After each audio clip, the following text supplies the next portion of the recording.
Bismillahirrahmanirrahim. Assalamualaikum warahmatullahi wabarakatuh.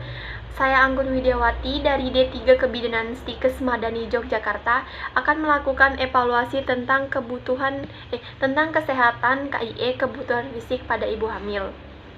Mari saja langsung saya mulai ya. Bismillah. Assalamualaikum Ibu, selamat pagi. Perkenalkan, saya Bidan Anggun Widiawati yang akan bertugas pada pagi hari ini.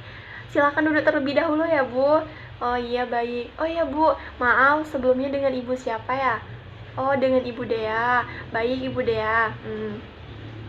Saya di sini akan menjelaskan tentang kebutuhan fisik dan mengelola keluhan ibu selama kehamilan. Baik, sebelumnya apakah ada yang Ibu ingin tanyakan? Oh baik, tidak ada ya Bu. Oh iya, baik. Oke, langsung saja yang pertama yaitu di sini ada tentang kebutuhan fisik pada ibu hamil ya Bu. Apa sih kebutuhan fisik pada ibu hamil itu? Jadi, kebutuhan fisik pada ibu hamil itu perlu dipenuhi agar ibu dalam menjalani kehamilannya terjaga kesehatannya. Kemudian selanjutnya yaitu Bu, ada kebutuhan oksigen. Jadi, kebutuhan oksigen ini merupakan kebutuhan dasar manusia yang digunakan untuk kelangsungan metabolisme sel tubuh, mempertahankan hidup dan aktivitas berbagai organ atau sel. Sistem tubuh yang berperan dalam kebutuhan oksigenasi yaitu saluran pernapasan bagian atas, bagian bawah, dan paru-paru. Nah, kemudian yaitu ada kebutuhan nutrisi.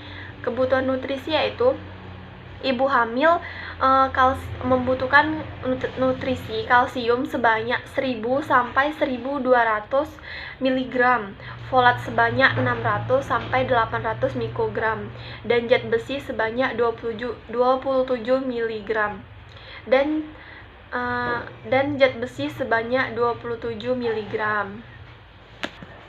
Kemudian ada kebutuhan personal hygiene ya Bu, yaitu personal hygiene yang pertama yaitu karena ibu hamil lebih rentan sering berkeringat, jadi kita harus sering membersihkan area bagian tubuh kita seperti pakaian. Kemudian kita lebih sering mengalami keputihan, jadi kita setidaknya kalau ibu hamil lebih sering membersihkan bagian vaginanya. Kemudian ibu hamil lebih rentan terserang infeksi, jadi kita harus membersihkan bagian tubuh dari mulai vagina sampai seluruh tubuh.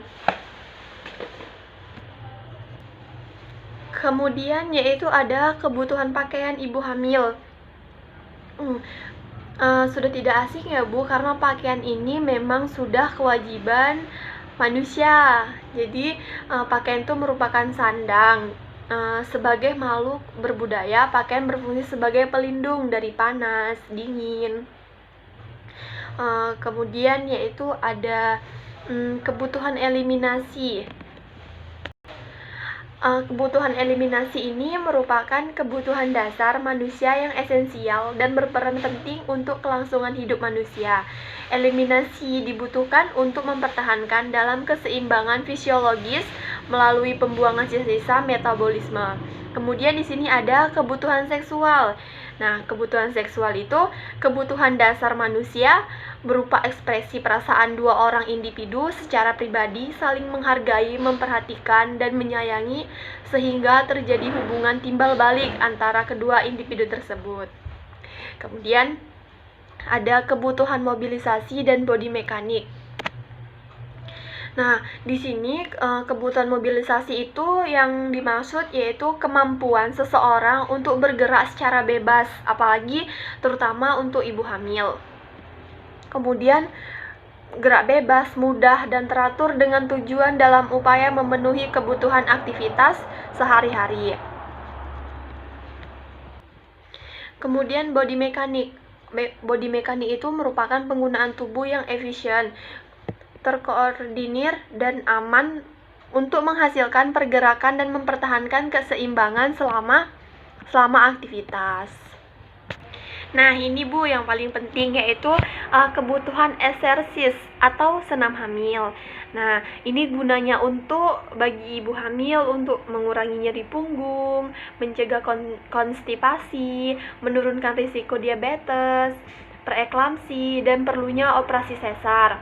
Kemudian menjaga berat badan ideal selama kehamilan, memperkuat jantung dan pembuluh darah, kemudian melatih pernapasan hidung, perut, dan dada. Kemudian ada lagi melatih posisi melahirkan yang baik. Kemudian yaitu kebutuhan istirahat dan tidur. Nah, kebutuhan istirahat untuk ibu hamil bisa mencapai 10 jam. Hal ini tergantung pada usia dan PEG 5,5 stamina saat ibu hamil. Tidur cukup akan menjamin kesehatan ibu selama hamil serta memberikan cukup energi saat persalinan. Kemudian kebutuhan imunisasi. Kebutuhan imunisasi yaitu sangat penting bagi ibu hamil. Gunanya itu untuk sistem kekebalan tubuh ibu, merupakan pertahanan awal bayi untuk mencegah dari berbagai penyakit. Setelah ibu divaksin, antibodi yang terbentuk di tubuh Anda akan diteruskan ke bayi dalam kandungan di tubuh ibu tadi, maksudnya terbentuk dalam tubuh ibu akan diteruskan ke bayi ke dalam kandungan. Kemudian yaitu ada kebutuhan traveling. Nah, pasti ibu juga butuh traveling kan, nggak mau di rumah terus, nggak mau nambah stres ya. Kita boleh traveling asalkan kondisi dalam kehamilan ini sehat dan tidak mengalami komplikasi. Jadi oleh karena itu lakukan pemeriksaan ke dokter sebelum perjalanan untuk memastikan bahwa kondisi kesehatan benar-benar memadai untuk melakukan perjalanan. Nggak harus ke dokter, ibu bisa juga ke konsultasi ke bidan terdekat. Kemudian yaitu untuk kebutuhan persiapan laktasi. Nah, ini sangat penting ya Bu ketika ibu akan mempersiapkan ASI buat si adik bayinya. Yang pertama yaitu untuk memperbanyak informasi tentang laktasi ini. Kemudian ibu bisa menjaga kebersihan putingnya. Kemudian ibu bisa memperhatikan asupan nutrisi. Kemudian ibu memberi perlengkapan menyusui sesuai kebutuhan. Terus mempersiapkan pasangan untuk mendukung proses menyusui. Nah, kemudian yang selanjutnya yaitu persiapan kelahiran bayi. Di sini ada beberapa yang harus disiapkan ketika bayi lahir. Yang pertama yaitu kain bedong, kemudian ibu bisa menyiapkan perlak, kemudian baju bayi, sarung tangan dan kaos kaki, celemek, popok kain dan pampers, tempat tidur bayi, kelambu, perlengkapan steril, botol susu, kemudian pembersih botol susu, gendongan, bak mandi bayi, perlengkapan mandi, handuk, minyak telon dan bedak, gunting kuku, dan katembat. Nah, baik Bu, dari penjelasan saya tadi, apakah Ibu sudah paham ataukah Ibu ingin bertanya soal tadi? Oh baik, sudah jelas ya Bu, baik. Hasilnya saya dokumentasikan ya Bu. Baik Ibu, terima kasih atas waktunya dan kunjungannya dengan saya. Saya kurang dan lebihnya saya mohon maaf. Assalamualaikum warahmatullahi wabarakatuh.